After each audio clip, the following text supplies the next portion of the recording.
So much of our life is experienced at an automated level. Frequently, we're not even paying that much attention to what it is that we're thinking, how we're feeling internally, what it is that's going on around us in our environment, and how it is that we're behaving.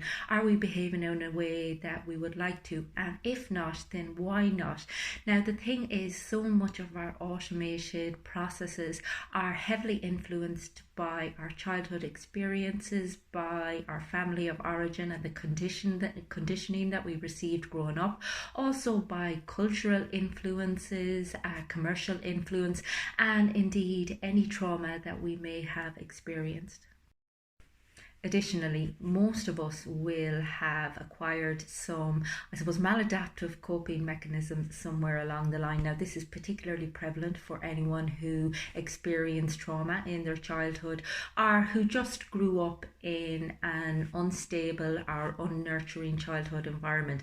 I mean, frequently childhood can be what appears to be idyllic and yet misses the mark when it comes to the child's needs. And again, it's so worth noting that when exploring childhood content, it's not a blame game, it's not about pointing fingers, it's just about acknowledging things that were absent in a child's life that perhaps had an impact on who they became and how they feel about themselves. Coping mechanisms are so individual. Some people please, other people obsess over work, obsess over their appearance. Some people struggle with addiction to food or drugs or pornography. Some people really struggle with depression or high levels of anxiety. And again, so much of this is an attempt to control the internal world, to control some of the things that we're not really aware of that are going on inside of us, and to feel a sense of safety, to feel a sense of acceptance in the world.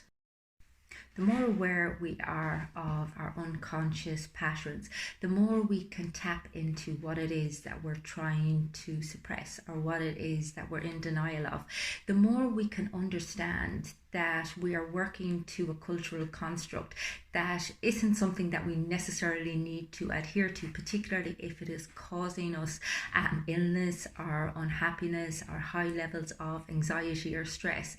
And the more we realize that we have an authentic inner intuition that will guide us through our life, that is capable of tolerating any emotion or any experience, then the more likely we are to be able to tap into who it is that we need to be in order to feel like we are living in the now, presently, and in our authentic truth. It can be really scary to, I suppose, confront some of the things that you have avoided dealing with for a long time, particularly if they are extremely painful or traumatic.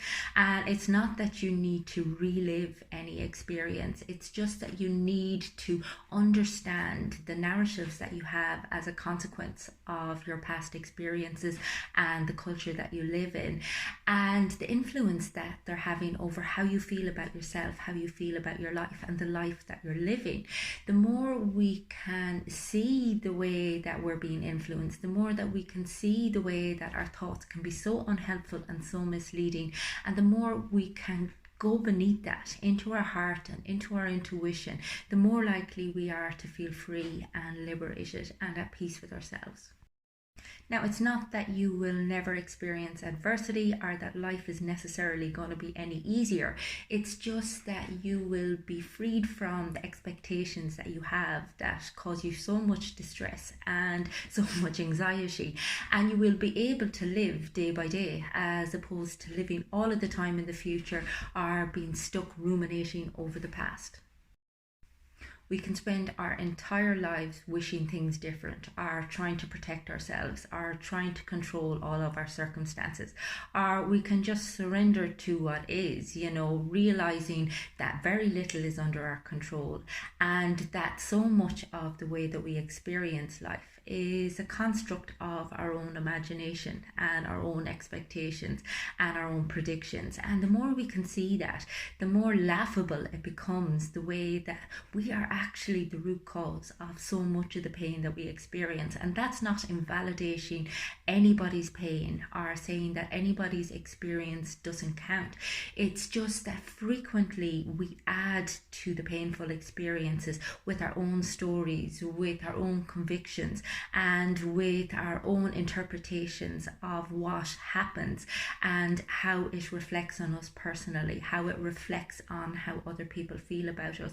And the more we can just deal with the pain that we have to deal with, as opposed to adding to it, as opposed to judging ourselves for our experience, the more likely we are to get through it.